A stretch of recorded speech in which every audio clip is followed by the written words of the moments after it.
everybody. I'm Lauren. I'm Emma. And you're listening to the Oakview.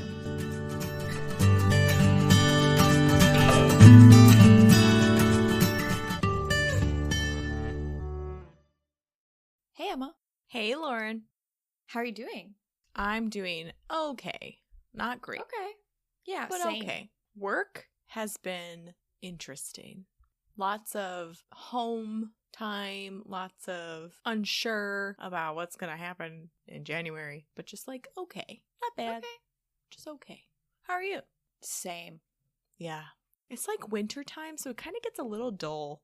It gets, seasonal depression is here. I'm going to buy one of those sun lamps because I've been told that they're actually very helpful. They're so expensive. I should ask for that for Christmas. I should ask for that for Christmas. Hey, Mom, can you get me a sun lamp for Christmas? Thank you. That was for my mom, guys. We want to say another thank you to everybody who has been listening to the podcast. We see you. Lauren and I made a TikTok, and let me tell you, we see you people from the TikTok. Thank you. And thank you to everyone who has been consistently showing up and downloading. Please, again, give us a rate and a like. And all right, let's talk about it. Awesome. Are you excited for what we're going to talk about today? I don't know. I'm kind of nervous. You probably should be. Yeah, because I feel like it's going to be kind of depressing, and I'm not a huge fan of learning about the truth behind what we're going to talk about. We're going to have so much fun. All right, you're in charge. Okay, Emma, what do you know about the wage gap? I think the typical response I give is the whole 70 cents to the dollar. That's the only thing I can really compare it to. It's the only thing you have at the top of your head. Yeah, I mean, I know that women are not necessarily equal on it comes to the pay scales, but I also know that it varies between careers. Good point, and we're going to talk about that today. I'm excited, but again, I'm really nervous. So, if our listeners haven't figured it out yet, by the title and by that little introduction, we're going to discuss the wage gap today. Is it going to be fun? We'll see.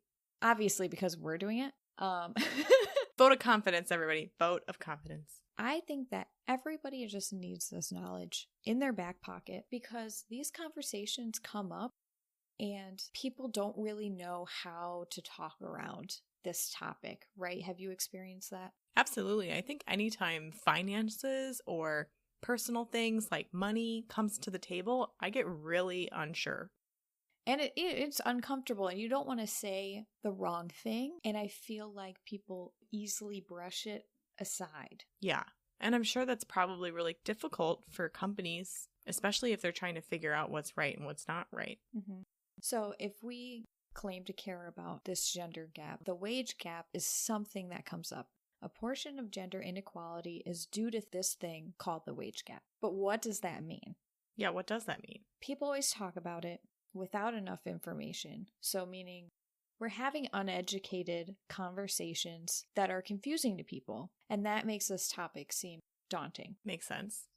I've had this happen where I make an offhanded joke or something about women being paid less with my coworkers or whatever, but I didn't really have the knowledge to back it up when somebody questioned it. Oh, that can be scary. Like, we do make the same amount, so, like, I don't believe it. Or, like, I don't know where those stats are coming from, so it doesn't really make sense to me. So this is for all of us, right? Getting some basic, not hard to grasp. This is easily Googled information, okay? Okay. Information so that we can improve our conversations and do our small part in taking action to reduce this gender inequality. Right on. Right? Because education is on these topics is key, and that's why we're talking about them, because we feel they're important. Right. Agreed. So the gender pay gap or the wage gap is the average difference between the wages, meaning the payment or the earnings of working women and men. Okay. Not hard, right? No, seems pretty straightforward. Just the average earnings. So if you look it up, there's going to be some different numbers and terms that you're going to read about. So don't get overwhelmed. We're going to keep this strictly like Wikipedia summary version. That's okay. Perfect. We're here to help. So the first thing you need to know is the terms non-adjusted versus adjusted. So the non-adjusted gap is where we are at for reasons that we'll discuss today. Okay. So the non-adjusted gap means it's the average difference between those two numbers. And there's factors that are the reasoning behind this wage gap. When we take the adjusted version, we take into account all of those reasons. So the things like the hours we work, the occupations that we choose. Okay, so you're saying that there is an average difference between male and female in totality, but then the non-adjusted is the specifics like I'm an architect, you're an engineer, I work 40 hours a week, you work 50 hours a week. Is that what you mean? More like the adjusted version compares the same occupations, so the same job and the same qualifications.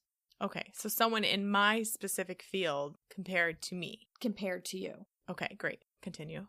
Because then we're eliminating this gender-dominated fields that are tipping the gap. Right, because of course nothing can be compared always, because then you're not on the same scale.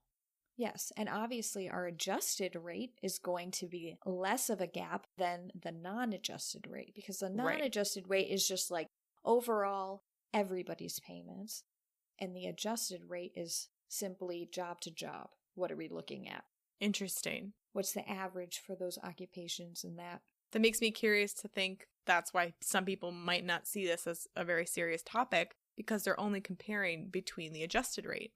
Yes, and when people only think about themselves or their jobs or their field, maybe it doesn't really apply. Maybe the gap is pretty small. But a gap is still a gap, right? Exactly, and there's so much more that goes into this, and I feel like some people find it hard to understand that all of this has an impact and all of these reasons play a role, and there's a reason why we don't see women in higher management roles. There's a reason why we don't see women of ethnicity in higher management. I don't like that. Well, neither do I.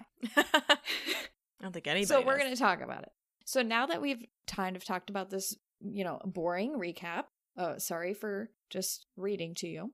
I think it's important to understand, though. So what is your first question?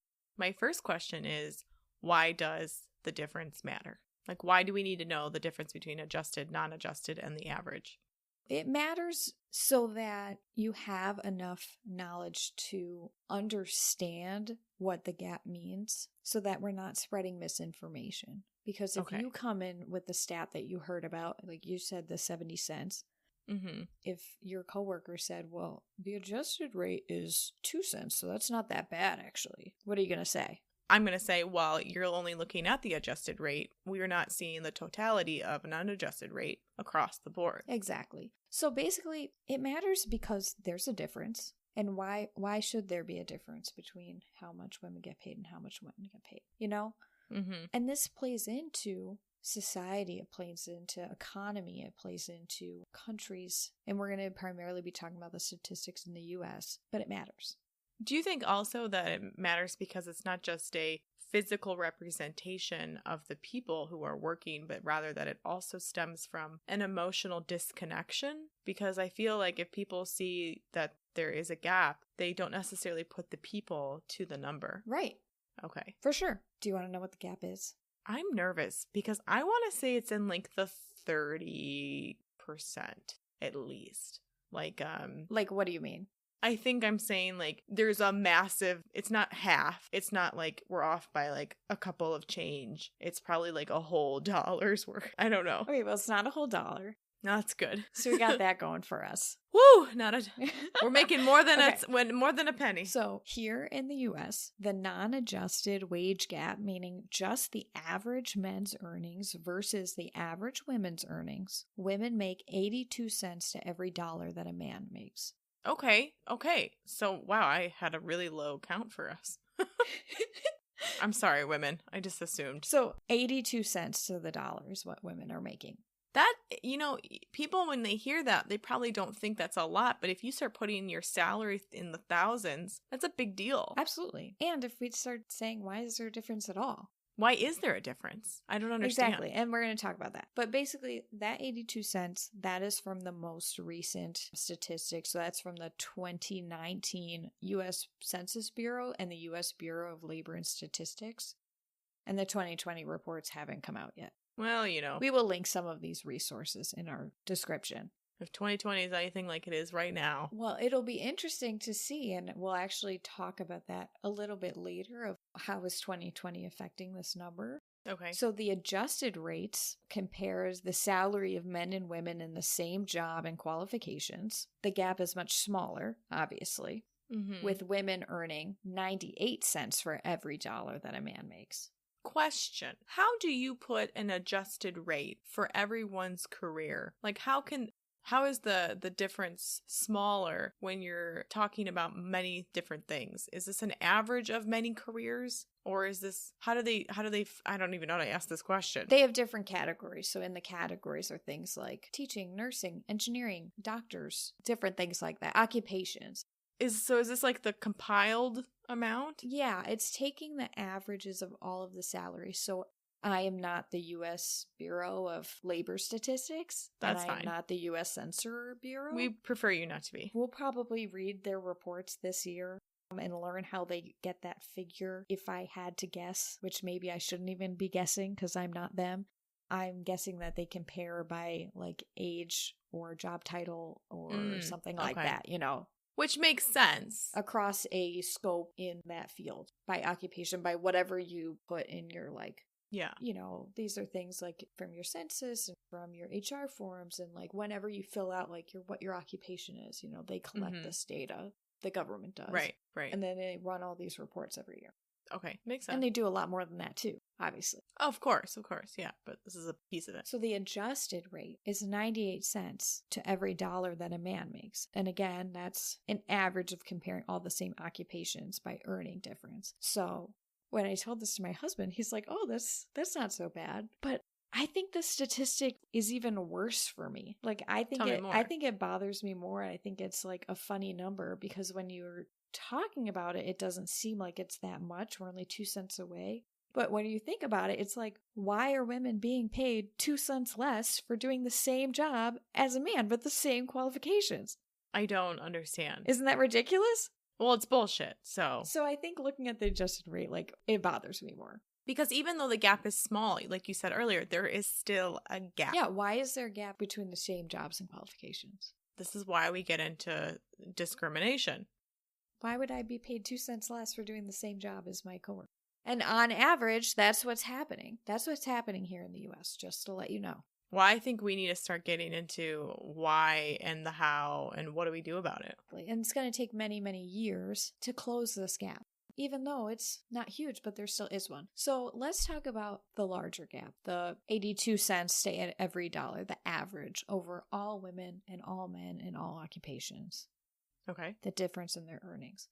There are some primary reasons that go into there being a gap. And we talked about one already with the occupations, right? So comment on that. So you're telling me if I worked at Home Depot as a sales associate and you're comparing my salary average to a CEO of a Fortune 500, is that in the same average? Yes. Well, I don't see how they can be compared. I don't understand why there's such a huge difference. Certain companies obviously make more based off of certain things. I don't know, but like it's confusing to put it all into one number if you know that certain jobs just can't offer that kind of salary. Well, that's why it's an average. But why does that need to be displayed? Okay, but think about it. If we lived in a perfect world and right. And the population is 50% women and more women are in the workforce every single year, why would there be a gap? Why isn't it all evened out? So if we took that average, if we took the Home Depot sales associate compared to the CEO and everybody in the entire country, if we didn't have a gender problem.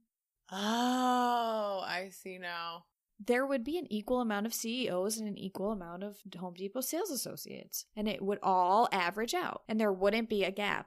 But because we don't have women CEOs, it makes the gap large. Probably more male sales associates at Home Depot than there are female ones. Talking about previous convictions. Shout out to Home Depot. You don't want to sponsor us? I worked for Home Depot for a year as a sales associate in the hardware department. I was the only woman in the hardware department. Right? And we got used to that. They were like, do you want to be a cashier? I was like, no, I would like to work in the hardware department. Why? Well, I'm going to be an architect. I feel like I should know about the tools that go with that, right? They were like, why? I'm like, okay, can I just be in the hardware department? Like, what is the problem? Why are we still I'm talking? a fast learner. Give me the job. Anyways. Okay, so the other thing about occupations is that think about what occupations are women dominated and what occupations are male dominated. I feel like women-dominated fields are like teachers, Teaching, nursing, probably even therapy. social work. And the male-dominated fields are banking, engineering, science, architecture, unfortunately. lawyers, doctors, everything like that. Okay? We hate it. So here's the thing. The fields that are women-dominated make less money. Those are lower salary paying jobs. And the higher salary paying jobs that are dominated by men, like the engineers and the lawyers, are higher salary jobs. So now we have the men on one side making more money and the females in the service and care making less. And why do you think that is, Emma? I think it's because we don't value people like moms and caretakers. We don't value the people who teach us things, who take care of us. But we don't why value are there people. more women in nursing and teaching and social work? We already talked about it in a previous episode. Because we are taught from a very young age that we're not capable of being anything but this. Say it louder. Honestly, I want to cuss right now. I'm so mad about it. Because like, this is the stupidest shit. Because the dream of gap. The dream gap.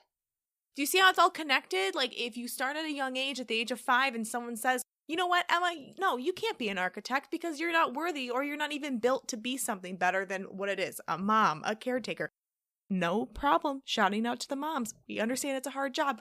But when there's not enough people being encouraged to do these jobs, this is why the gap is so huge. And this is why when you bring up something like gender equality and gender inequality, it becomes this tumbleweed because these things are connected. Oh, I hate it. The dream gap plays a part into the wage gap, and the wage gap plays a part into our gender inequality. This is so ridiculous. Right?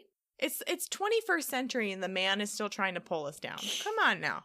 That's a joke, but also serious. That is one reason why we see this gap along the average of our salaries, is the occupations that women and men choose, because society has built them up to these occupations. And I'm not saying that there's not the other gender. I'm an engineer. Male nurses are in high demand. Guess what? Why are they in high demand? Because all women are nurses. Interesting. Does this also play a role with other things like ethnicity, race, culture, 100%. creed, sexuality? Yep. And we're going to talk about that too. But that's not the next topic that we're going to talk about. That's okay. Do you want to know what the next one is? Yes, really. Along with the occupation career choosing, we have the glass ceiling. Right. What do you know about the glass ceiling? I know that there is a phrase that we are taught okay, to go through the glass ceiling. Say less. Do you see how sad this is? I don't know. That's okay. That's why we're doing this, right? So that we can learn from each other. Yes, and we want to have intelligent conversations with intelligent people. So the glass ceiling is the phrase, right? It's a metaphor for the obstacles in front of women to get promotions and to reach higher salaries, higher manager positions, senior manager positions, board positions, CEO positions, everything like that. Okay. So women, proven fact, have larger obstacles and do not get to those higher places as much as men do. So that's why we say to break the glass ceiling. That's so intense. In the industry, women rise so high, and then there's this invisible barrier. They can't get past their senior management role to the higher role. They can't rise above it because they're not given the opportunity. They're not chosen for it because of this, like, invisible, I'm using quotation marks, barrier. And that's what the glass ceiling is. So a few facts, and I asked you to look one of them up, and I didn't read those things that you sent to me. So I have a statistic that for every 100 men who are promoted, only 72 women are promoted. Would you like me to just put in Please. A real quick comment of where that's from? I was trying to find if that statistic came from like the U.S. Bureau of Census or... This statistic is from the Women in the Workplace 2020, a crisis in corporate America. For every 100 men promoted or hired into a manager role, only 72 women were. This research has been found little progress from women in the workplace since their first report in 2015. So this... Real quick, Sheryl Sandberg, who wrote the book Lean In, She's also sometimes controversial because of that book, but I really appreciate her. She talks a lot about this in the Equality Lounge, for a place where like we're all equal. It's like an organization that comes together a couple times a year to like speak about these topics, and not gonna lie, it's kind of important. Exactly. All right. So at this point, when we're talking about this, it doesn't matter why women are being promoted less, but women are being promoted less. Period. Right. I just want to say the devil's advocate really quickly, because I know women in my life who do not support women simply for the phrase of, are they good enough and are they equal in their skill level? They don't even think about the idea that women are not promoted as often. Their point is, well, are they good enough? And women are given the opportunity less often. Right. So it's like, it doesn't even matter if we're good enough. We don't even have the opportunity to do it. Exactly. It's just a part of that barrier. There's another statistic that by mid-career, men are 70% more likely than women to be executives. So you see how we have this gap because we're playing this game of catch-up. But if we're not given the opportunities to rise, we're never going to catch up. Absolutely. If we don't get promoted as much, if we are less likely to, because by the time the men are getting promoted for their second time, we're getting promoted for our first time, and we're always behind. Does that have a large role also in like maternity leave and like the act of not being able to come back after having a family? Definitely plays a part into it, right? There's this tango that you work around. So there could be, a discrimination factor that goes into this, but this is just taking the raw data of the numbers of people who are promoted. Makes sense. But we will be talking about motherhood as well. Okay. So we see how the playing field is not equal. And this even starts as early as the beginning of your career. By your first year out of college, women will already be being paid less than their male counterparts. If I find out that I'm being paid less than the guy that got hired with me at the same time, I'm going to quit. Or I'm going to break a window. Honestly. But it's like, I need to... By the time we're promoted, which is already less than men, even if we receive the same amount of raise that they did, we're still making less than them and will always be behind in this race and the catch up to close the gap. And this is based off of averages, right? So we're not talking about always. It's not an always scenario. And that's why it seems like it's hard to compare it to your one job because we're only looking at you. This is for everybody in the whole U.S. Right. So keep in mind when you're thinking about that, people, is that just because you might be in a position of privilege where you are equalized does not mean that other people are as well. Also, look around at your company if you're in the working field. Who are the managers? Who are the executives? Who's on the board? Not for people to stalk me or anything, but we only have one female partner out of the 7 or 8 of them. We have one female board member. And I love her. I cling to her. I'm like, you go, girl. I want to be this woman. Like, this woman sees me and I look at her, I go, I'm going to have your job one day. Because you're going to retire and you're going to hand it to me. Beautiful. Through the working methods of course. time and experience. Of course. Continue. Okay, so then we talked about the earlier career. So if we take a step back even to that, let's talk about education is another reason why we have this gap. Education as in like grade school or high school, or what are we talking about? Or just like going to college? All of it.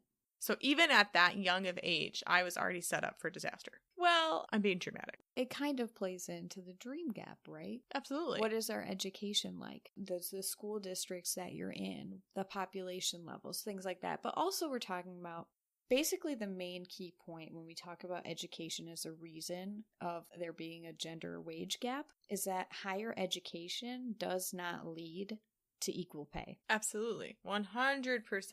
Having higher education doesn't lead to equal pay, and at every single degree level, women make less than men. So whether you have a high school diploma, whether you have a college degree, all the way up to a doctorate, at that level, when you enter the field, you will be making less than men with the same degree. I'm really mad. I know, I'm sorry.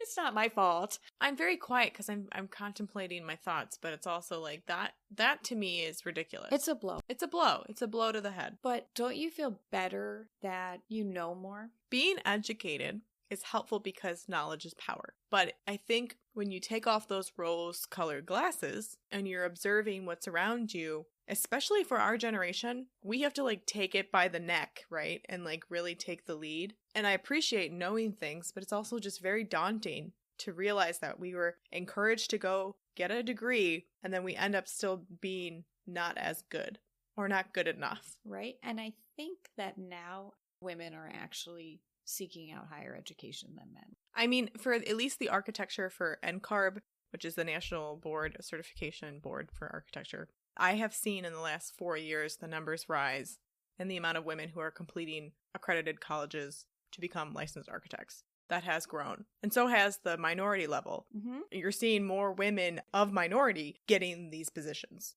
And that's a big deal. It is a huge deal. It's just not as where we want it to always be. Yeah, because that's going to help your field. And that's the next thing we're going to talk about as a reason for the pay gap, race and ethnicity. So when we talk about race and ethnicity, we're comparing the wage gap broken down by each ethnicity for women compared to men. Okay. By averages. We see that Asian women have the smallest gap, while Black and Hispanic women have the largest. Interesting. Let that sink in.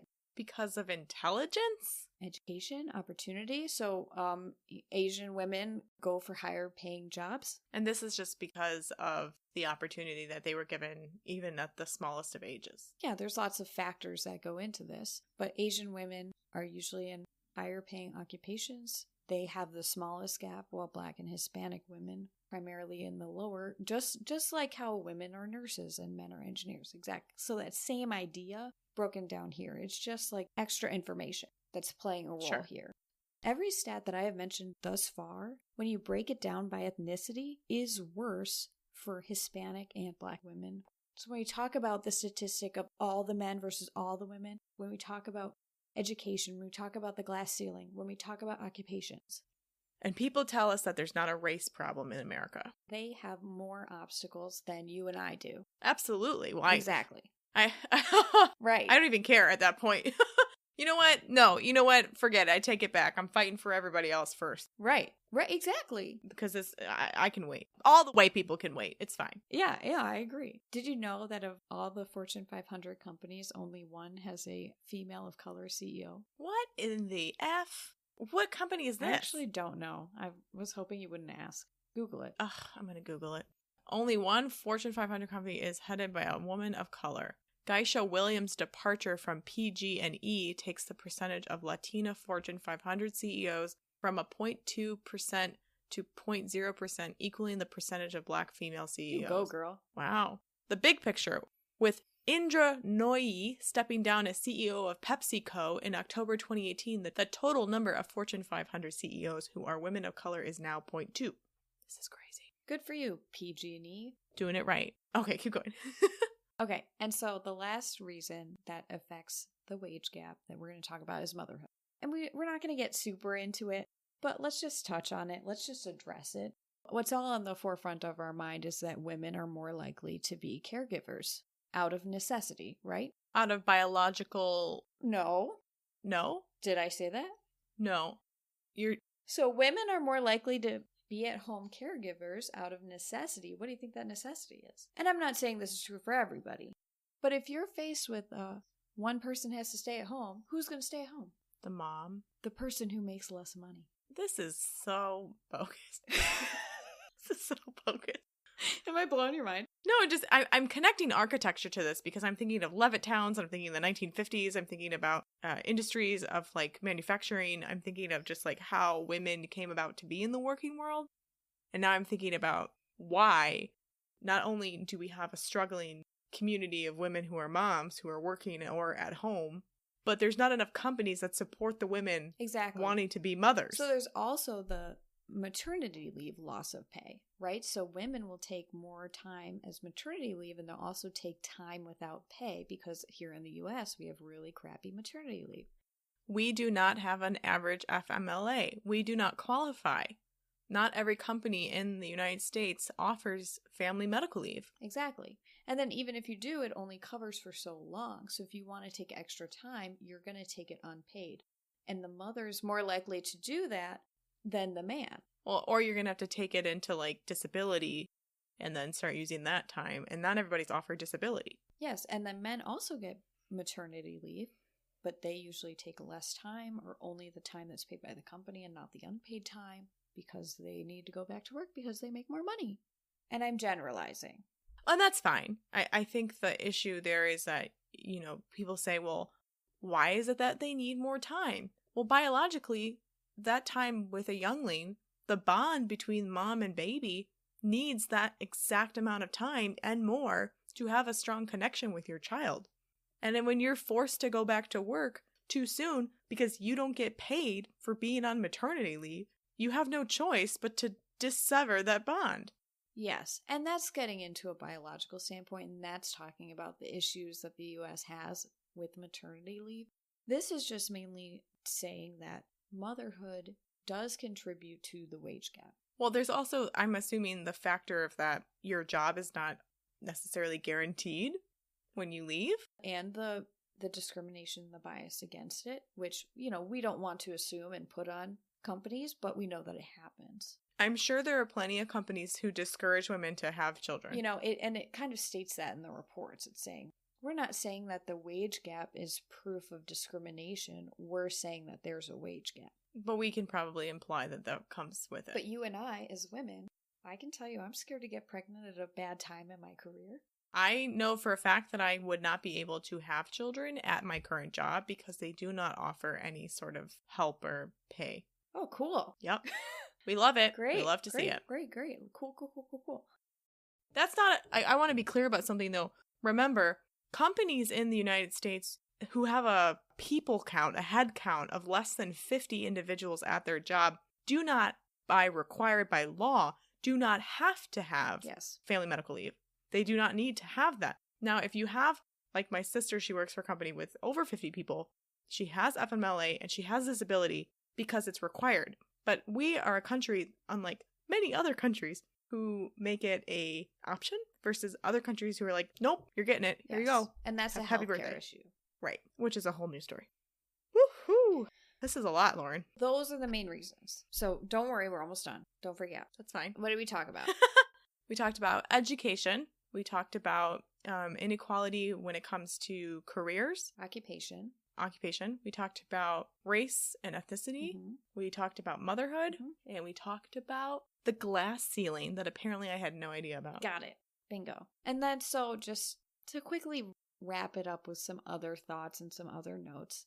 So paid less means women are more likely to depend on things like welfare, Social Security at an earlier age, in retirement. They have worse pensions, obviously like the older generation now.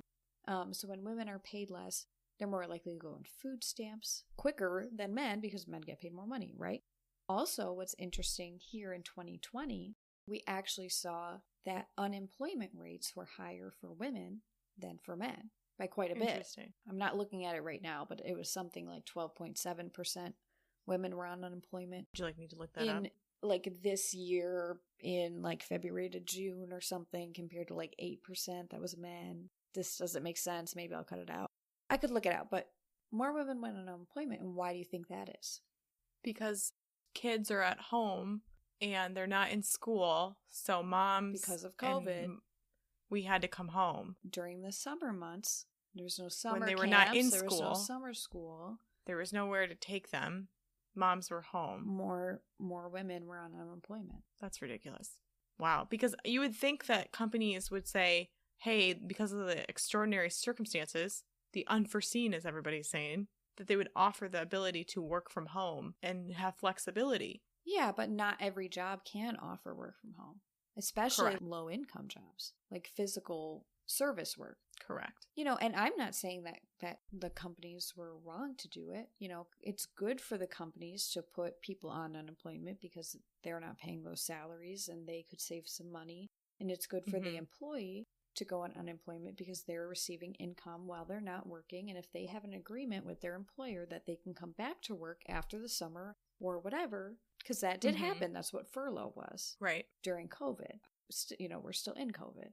But if women are losing their jobs or have to quit their jobs, well, if you quit, you don't get unemployment. But if they're losing their jobs due to this, that's a whole, that's even a worse issue. Absolutely. Wow, we're really struggling trying to maintain a equal playing field. Does this seem overwhelming? It seems Like, do you think you're going to have better conversations about this in the future? I think I'm going to be able to be more encouraged to speak up, but I definitely need to do a lot more research because I'm really more curious about those numbers because, you know, me and you, our brains work similarly. We like the statistics, but like, I don't think this is complicated where people can't understand some of these really heartbreaking factors. And even these things are indisputable. And we didn't even talk about that many raw numbers or raw statistics. You know, we're just saying. Right. And this is just facts. This is not even including all of the extra junk that comes with it. There are more women in teaching and nursing, and there are more men in engineering and law. Everybody knows that. Right. And that plays a factor. And when we talk about these things like the glass ceiling, these things that everybody can kind of agree on. So don't feel like you have to have all the statistics, but let's just like recap them. What do you need to remember? Women make 82 cents to every dollar that a man makes on average over the country. If you're talking to somebody who's annoying and they say, oh, well, that's all averages, it doesn't really apply, then you say, okay, well, then women make 2 cents less for doing the same job with the same qualifications. Why the heck is that? And that's a big deal because there's no reason for there to be any difference at all. There's no reason. None. Emma's like, she's like, what is that word? I'm like conniving in a way. You're like simmering over there. I'm just kind of like sitting on this information. Tell me how you feel. I'm mostly frustrated because I have been making it my last like life's mission in the last like 4 years to be a big advocate for young girls in STEM. Because I really encourage little ones to reach out and explore different avenues, right? It's what we want. We want the kids to be able to do whatever they want. And then we see the longevity of a broken system that doesn't value the way work needs to be valued, regardless of your gender, race, ethnicity. And it still doesn't have much of a difference. And that's really frustrating to hear. I know. And now I have to sit here and go, well, what do I do about it? What can I do? And that's the hard thing. So when we talk about what can you do, you can be educated. You can have conversations. And like we talked about in the gender gap episode, that kind of sucks as an answer. There's other things we can do. We can pursue higher degrees. We can pursue higher paying roles. We can do our part to be persistent to get us a seat at the table. And the more women that do that, the better. And the more we'll close this gap. Yeah, that's a big thing. We have to have men allies who are educated. We have to learn how to negotiate better. We need to learn how to have business conversations better, right? Because if we're in a man's world or whatever, if we empower ourselves to be better negotiators for our worth, then that helps us get better salaries. But the big thing that can help change in a big impact sort of way that doesn't feel so on the individual, companies need to step up. Bottom line, companies need to promote women, have less discrimination in their workplace, train to that, include HR, new up-to-date standards. We need to be innovative. We need to pay fairly. We need to give raises fairly. And every company really needs to evaluate what they're doing and then look at these reports to get an idea of more what they need to change to be a key player in closing this gap. Wow, that's a lot. But also, like, I can see how nothing can be changed unless people in power can change it with us. And who are the people in power? Men. That's why it's critical to have a seat at the table, so that one female CEO in the Fortune 500 companies, one's a lot better than zero. The 0.2%, right? The 0.2%. That's why there's articles about it, because it's a big deal. We need it to be more. We're seeing a gap. It is a big deal. That gives bias. When the decision makers aren't aware, aren't allies of their surroundings and their companies, how are we going to have an equal playing field? I think I said paying field. Playing field, but honestly, I'm not mad. I'm not mad. That's a good pun. I love that. I think it, like you were saying earlier, we need to have people in the positions that they are in now to be allies of the women who are equally trying to get to that position. I just keep thinking about what we talked about last time is just, it starts with language. It's not like, oh, look it, a woman did this. It's women do this. Women are this. We're no longer a figment of imagination. We are doing the things that men do. We just need more women to see it. Those things that we talked about at a young age transfer into the workplace. And we can talk about that too in a whole episode. What is it like being a woman in the workplace? Let's do it. The language is different. How we're spoken to is different. How we're perceived is different. How we work is different. It's not bad. We get the job done, but it's not the same as our male counterparts. And then lots of times there's like bias against that, and we have to deal with stupid comments and stupid conversations and sexist things going on. Yep. That we shouldn't have to, but we do. And absolutely. That plays a role just like the gender gap. Yep. And I think, Lauren, I would love to talk about that with you and with other people. Yeah, and I'm so excited for this next generation who are so much socially aware of these things that are happening to see how that's changing, right? Because the world is changing. Mm-hmm. And I see it. We're going to see this shift, but it's going to take, predicted by these bureaus and by statistics, many, many, many more years to close the gap. Yeah. Wow. Well, I'll be dead. But I hope that I can contribute in my small amount of time that I'm here. That was horrible. Well, that was fun. Okay, bye. Lauren, thank you for taking some time and doing the research and educating me and other people that are listening, because I know this is something that I wanted to learn about, and I appreciate you doing the work. And honestly, I knew some of these statistics before. I was kind of nervous about putting some data together and learning more because I thought it was going to take a lot of time, and I was kind of putting it off, and I thought, this will take me a few hours. It didn't take me that long. It really didn't. That's good. That's good. That means information is all of these things, at our hands. All of this information is at our hands. There's no reason why you can't look this up on your lunch hour. Yeah, 5 minutes, 10 minutes. Get some education behind your belt so you can bring more to the table. For sure. Because what do I always say? What do you bring to the table? Because if it's not good, bring the good stuff. Do you always say that? I say the table part, not the good stuff part. But I definitely say, what do you bring to the table? I want to know more about what you have to offer. I don't think you've ever said that to me. No, that's first for everything. But you know what I have to offer. I do. And that's why we're friends, and that's why we're doing this podcast. Thank you for listening. Thank you to our listeners. I hope this wasn't boring. I hope that it wasn't like bad news either for you. But we appreciate you listening. Stay educated. This is a podcast by women for women, and we're happy that you're listening. Thank you for showing up. I hope you have a lovely day, guys. Have a great week. Or Bye. have the week that you have, Emma. Have the week that you have, guys. No pressure. This is another episode of The Oakview. Peace.